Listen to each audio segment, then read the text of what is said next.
જય સંવિધાન। આપણી આ ચેનલ અશોક ડાભી એડવોકેટ ઉપર આપણે ગણત ધારાને લગતી જોગવાઈઓ વિશે ચર્ચા કરી રહ્યા છીએ અને અગાઉ આપણે સરસ મજાના વિડીયો મૂકેલા છે અને એ જાણીને ખૂબ જ આનંદ થયો કે આ વિડીયોથી ઘણા લોકોની સમસ્યાઓ દૂર થઈ અને એમના સૂચનો પણ આવ્યા। તો આપણે એ કડીની અંદર આજે એક નવી જોગવાઈ ઉપર ચર્ચા કરવાની છે મિત્રો, અને એ નવી જોગવાઈ એટલે ગણોત્તરાની કલમ 32FF। એને આપણે સાદી ભાષામાં છુપા ગણોતિયા પણ કહી શકીએ। તો એ 32FF ગણોત્તરાની અંદર શું છે એ આજના વિડીયોની અંદર આપણે ચર્ચા કરવાની છે। ખૂબ જ રસપ્રદ માહિતી છે, આપને ઉપયોગી થનારી છે, અને એટલા માટે જ આ વિડીયો આપ પૂરેપૂરો જોજો અને એનો લાભ ઉઠાવજો। અને આપણી આ ચેનલ અશોક ડાભી એડવોકેટને સબસ્ક્રાઈબ કરો અને તમારા મિત્રોને પણ કહો કે આ ચેનલ અશોક ડાભી એડવોકેટને સબસ્ક્રાઈબ કરે, કે જેથી આવી કાયદાને લગતી જોગવાઈઓની સરળ રીતે સમજૂતી આપના સુધી સરળતાથી પહોંચી રહે। તો શરૂ કરીએ આજનો વિષય ઉપર। તો ગણોત્તરાની કલમ 32FF શું છે મિત્રો? તો જે વ્યક્તિએ પોતાનો ગણોત વહીવટ જમીન માલિકને સોંપી દીધો છે, તો એ વ્યક્તિએ નિર્દિષ્ટ તારીખ એટલે કે તારીખ 3/3/73ના દિવસે જમીન ખરીદી છે એમ ગણાશે। એટલે સાદી ભાષામાં આપણે કહીએ તો કોઈ પણ જમીન માલિક અને ગણોતિયા વચ્ચેના સંબંધો હોય છે તો દબાણથી કે લલચાવી, ફોસલાવી, પટાવી અને ગણોતિયા પાસેથી જમીનનો કબજો જમીન માલિક કે લઈ લીધો હોય કે ગણોતિયાએ સોંપી દીધો હોય, તો આવી વ્યક્તિને 3/3/73ના દિવસે એણે આવી જમીન ખરીદી છે એવું ગણવામાં આવશે મિત્રો। પરંતુ એની અંદર જોગવાઈ એવી છે મિત્રો કે આગળની કલમોમાં ગમે તે હોય, પરંતુ ગણોત્તરાની કલમ 2/18ની અંદર ગણોતિયાની વ્યાખ્યા આપવામાં આવી છે મિત્રો। અને એ વિશે આપણે અગાઉ ગણોતિયાના પ્રકારો એ ઉપર એક સરસ વિડીયો મૂકેલો છે, એ આપ જોઈ લેશો। એ ગણોત્તરાની કલમ 2/18 ગણોતિયાના પ્રકારો છે, એની અંદર ડી વિભાગની અંદર જે ગણોતિયા આવે છે એવા ગણોતિયાને આ કલમ 32FFનો લાભ મળે છે મિત્રો।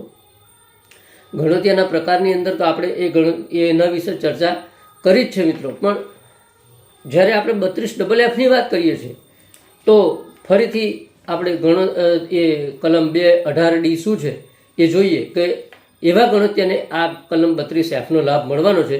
3/3/73ના દિવસે એણે જમીન ખરીદી છે એવું ગણવાનું છે, પણ કેવા ગણોતિયા?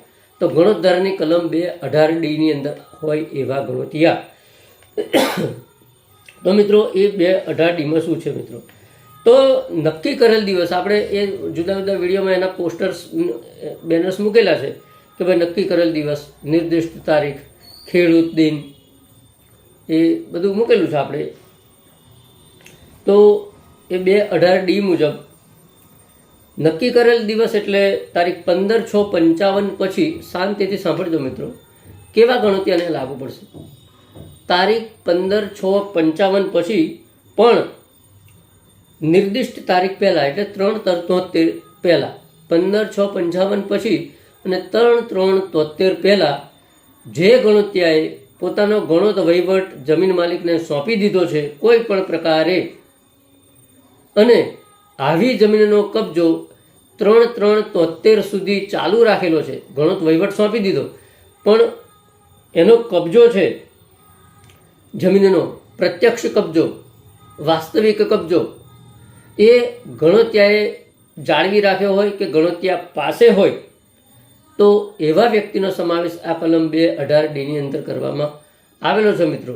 તો એવા વ્યક્તિઓને આ કલમ 32FF મુજબ એવા ગણોતિયાએ કલમ તારીખ 3/3/73ના દિવસે આવી જમીન ખરીદી છે એવું ગણવામાં આવશે મિત્રો.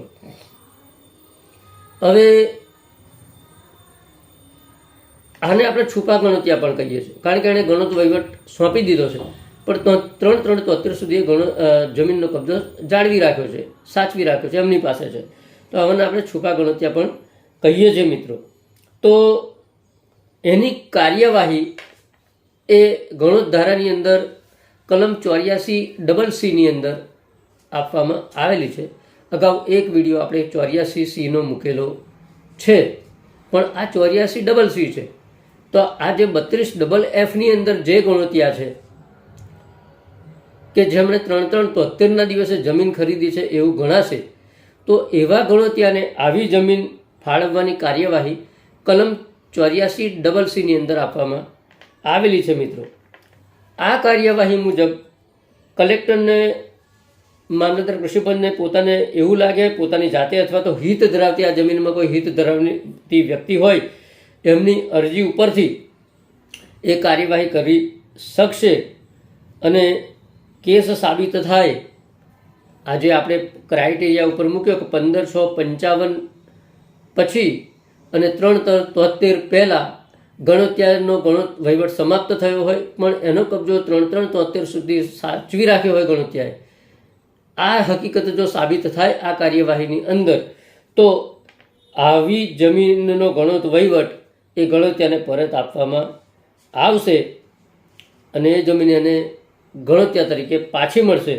હવે આવી જમીન ખરીદીની જ્યાં સુધી બાબત છે ત્યાં સુધી કૃષિપંચ મામલતદારે આવી ખરીદીને કલમ 32G થી 32R મુજબની કાર્યવાહી કરી અને એની ખરીદી કિંમત નક્કી કરવાની છે, એના હપ્તા નક્કી કરવાના છે.